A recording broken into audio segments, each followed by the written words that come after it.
There. Now are you Shh, shh, shh. Not yet. Not over yet. What are you talking about? The game ended yesterday. Shh, shh, shh, shh. Just give us 1 second, Macklin. What are you...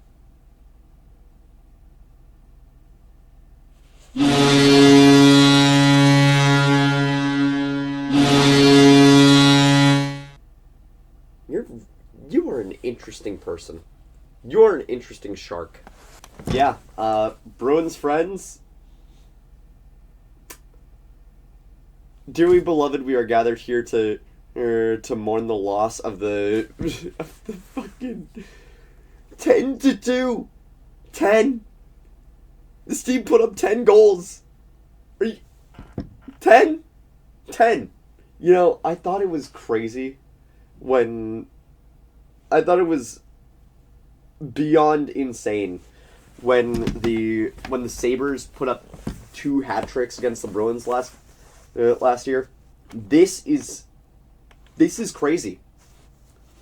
Not only have the Bruins put up 10 goals for the first time since the 80s, but oh my god, 4 goals from Khusnutdinov, a freaking sombrero for him, a hat trick from Zacha, 2 goals from Minten. Oh my freaking god! And Pasta does everything but score. Pasta comes out of it with a +5, 6 assists, 6 assists, 6 freaking assists in a game. Only 2 other Bruins have done that. Ken Hodge and Bobby Orr. You're an insane company with that. This is what I needed the Calgary game to be like. Now I know you might also grade this one on a curve because the Rangers were without Shesterkin. And that's fair. That's fair to say. That's fair to grade this game on a curve because the Rangers were without one of the best goaltenders in the entire league. But after the Bruins just toyed with their prey for the better half of the game against Calgary, I think they needed a game in which they dominated from top to tail. Can you remember when this game was a 1-0 affair between where the Rangers were winning? I completely forgot that this was a matinee. And I think for this game,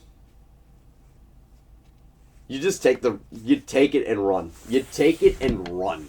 And they make this game kind of hard to go over just because what can you really say? Like what is there to say about this game other than just everything from the top to the bottom was flawless. And the Bruins played insane. Like, you had the fight between Sam Carrick and Mark Kaslick. You had Jonathan Quick getting canned after 6 goals.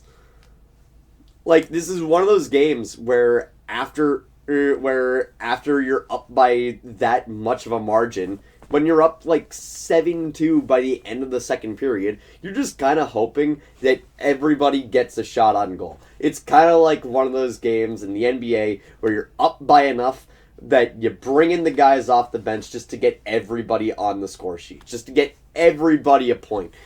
And sadly, that did not happen for the Bruins this game. We had Elias Lindholm without a shot on goal. Casey Middlestad, Jonathan Aspero, Swayman, kind of obviously, and Kaslick without a goal. We had like 6 players without a goal. Geeky even got a shot on goal, even though Geeky ended up missing the better part of this game. He ended up taking off in after the first period because of a family matter. But then near the end of the third period, you get Matt Rempe trying to goon on Sean Corrali, and you're just sitting there like, what pound of flesh are you trying to take here? Are you even trying to take... What is your goal here? I'm struggling to find anything to talk about with this game because this game was... How can you accurately break down a game in which you put up 10 goals on someone? This is just dummying a rival for the sake of dummying a rival. And honestly, I'm so happy that we did it. Especially after the game against Calgary. I was ripping pissed. You all saw that. Like I was upset because the Bruins had a much lesser opponent against them, and they just chose to play with their food for the second half of the game. This game, foot on the throat, and as you get closer to the end, you are just grinding your heel into their jugular vein. You are destroying them, and sometimes you need a little bit of destruction. God, 10 goals. 10 goals. 10. And that is going to be it for me. 10. Thank you all so much for 10ing. I'll see you guys in the next 10. Take 10.